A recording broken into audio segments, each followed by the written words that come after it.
أعوذ بالله من الشيطان الرجيم. بسم الله الرحمن الرحيم. يا أيها المزمل قم الليل إلا قليلا نصفه أو انقص منه قليلا أو زد عليه ورتل القرآن ترتيلا إنا سنلقي عليك قولا ثقيلا إن ناشئة الليل هي أشد وطئا وأقوم قيلا إن لك في النهار سبحا طويلا واذكر اسم ربك وتبتل إليه تبتيلا رب المشرق والمغرب لا إله إلا هو فاتخذه وكيلا واصبر على ما يقولون واهجرهم هجرا جميلا وذرني والمكذبين أولي النعمة ومهلهم قليلا إن لدينا أنكالا وجحيما وطعاما ذا غصة وعذابا أليما يوم ترجف الأرض والجبال وكانت الجبال كثيبا مهيلا إنا أرسلنا إليكم رسولا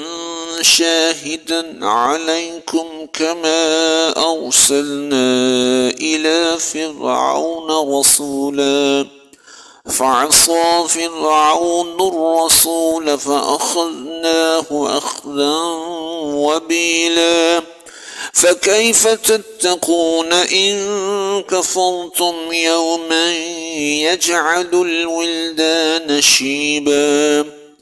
السماء منفطر به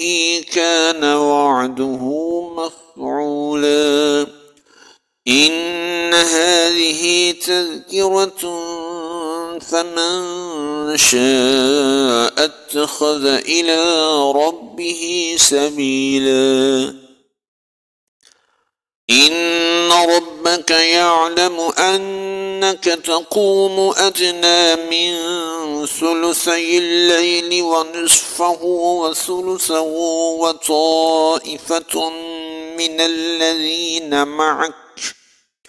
والله يقدر الليل والنهار علم أن لن تحصوه فتاب عليكم فاقرؤوا ما تيسر من القرآن علم أن سيكون منكم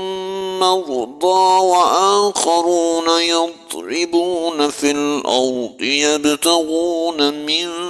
فضل الله وآخرون يقاتلون